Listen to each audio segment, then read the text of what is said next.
കൊച്ചി ധനുഷ്കോടി ദേശീയപാതയിൽ ഇടുക്കി മൂന്നാർ ദേവികുളം റോഡിൽ ഗതാഗതം പുനഃസ്ഥാപിച്ചു. ഇടിഞ്ഞ മണ്ണ് ഭാഗികമായി നിൽക്കെയാണ് ഗതാഗതം പുനഃസ്ഥാപിച്ചത്.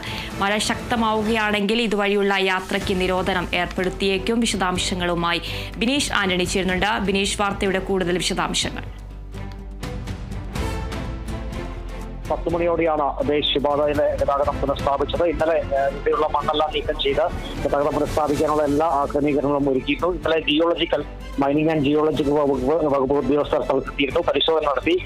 ഇനിയും മണ്ണിടിയാനുള്ള ഒരു സാധ്യത ഉണ്ടെന്നാണ് ഇവരുടെ ഒരു വിശദീകരണം നമുക്ക് ലഭ്യമായിരിക്കുന്നത്. അതോടൊപ്പം തന്നെ ഈ ഇടിഞ്ഞ ഭാഗത്തിന് മുകൾ വശത്തായി വലിയൊരു വിള്ളലും സംഭവിച്ചിട്ടുണ്ട്. ഇനി മഴ ശക്തമാവുകയാണെങ്കിൽ ഈ വിള്ളലിലേക്ക് മഴവെള്ളം ഒഴുകി ചെന്ന് വീണ്ടും ഈ തിട്ട ഇടിഞ്ഞ് കൂടുതൽ അപകടാവസ്ഥയിലാകാനുള്ള ഒരു സാധ്യത കാണുന്നുണ്ട്. അതുകൊണ്ട് തന്നെയാണ് മഴ ശക്തമാകുമ്പോൾ ഇതിലൂടെ യാത്രാ നിരോധനം ഏർപ്പെടുത്തുമെന്ന് അധികൃതർ വ്യക്തമാക്കിയിരിക്കുന്നത്.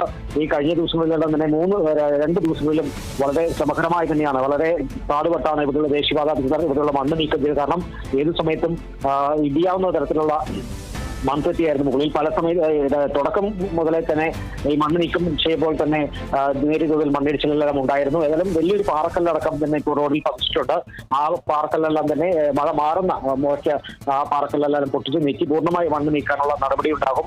ഏതായാലും ഗതാഗതം തുറന്നു കൊടുത്തതോടെ ഈ പ്രദേശവാസികൾക്കും സഞ്ചാരികൾക്കുമാണ് ഏറ്റവും ഒരു സന്തോഷം വരുന്നത്. കാരണം കഴിഞ്ഞ ദിവസങ്ങളിലെല്ലാം തന്നെ ഈ കിലോമീറ്ററുകൾ ദേവികുളത്തിൽ നിന്നും മൂന്നാറിലേക്ക് എത്താനും മൂന്നാറിൽ നിന്ന് ദേവികുളത്തേക്ക് എത്താനും തന്നെ കിലോമീറ്ററുകൾ ചുറ്റി സഞ്ചരിക്കേണ്ട അവസ്ഥയായിരുന്നു ഈ പ്രാദേശികമായുള്ള ആളുകൾക്കും അതോടൊപ്പം തന്നെ സഞ്ചാരികൾക്കും എല്ലാം തന്നെ. ഏതായാലും ഇപ്പോൾ പാത തുറന്നു കൊടുത്തിട്ടുണ്ട്. മഴ ശക്തമാകുന്ന മുറയ്ക്ക് ഇവിടെ യാത്രാ നിരോധനം ഏർപ്പെടുത്തും എന്ന് തന്നെയാണ് നമുക്ക് അറിയാൻ സാധിക്കുന്നത്. ശരി, ബിനീഷ് ആന്റണിയാണ് വിവരങ്ങൾ നൽകിയത്.